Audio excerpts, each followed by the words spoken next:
என்னை ஆட்கொண்டவரும் நான் செபிக்கிறவருமான ஆண்டவராகிய இயேசு கிறிஸ்துவின் நாமத்தினாலே அன்பினல் வாழ்த்துக்கள்.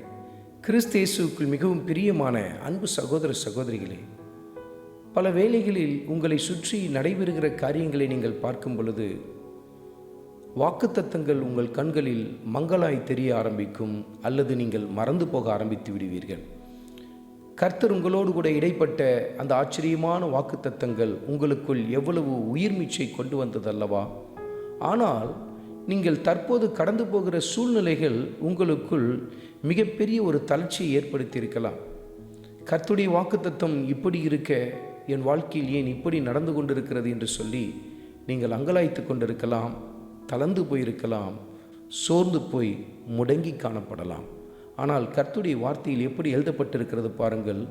வசனத்தை குறித்து கொண்டு தியானித்து பாருங்கள்.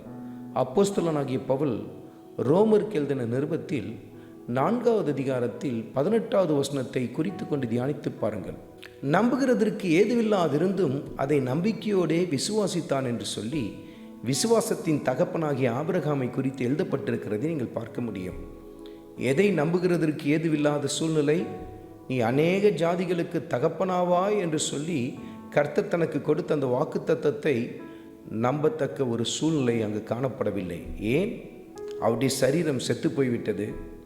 தன் மனைவியாகிய சாராளின் கர்ப்பமும் செத்து போய்விட்டது.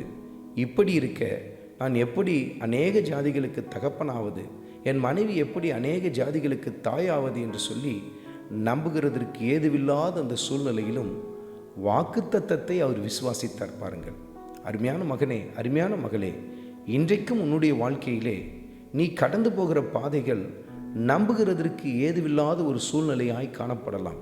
உன் குடும்ப காரியங்கள், தனிப்பட்ட காரியங்கள், வேலை ஸ்தலத்தில் இருக்கிற காரியங்கள், அல்லது நீங்கள் தொழில் செய்து கொண்டிருந்தால் அதில் ஏற்பட்டிருக்கிற காரியங்கள் நம்புகிறதற்கு ஏதுவில்லாத ஒரு சூழ்நிலையாய் காணப்படலாம். ஆனால் கர்த்தர் உங்களுக்கு கொடுத்த வாக்குத்தத்தங்களை முழு நம்பிக்கையோடு கூட விசுவாசிக்க ஆரம்பியுங்கள்.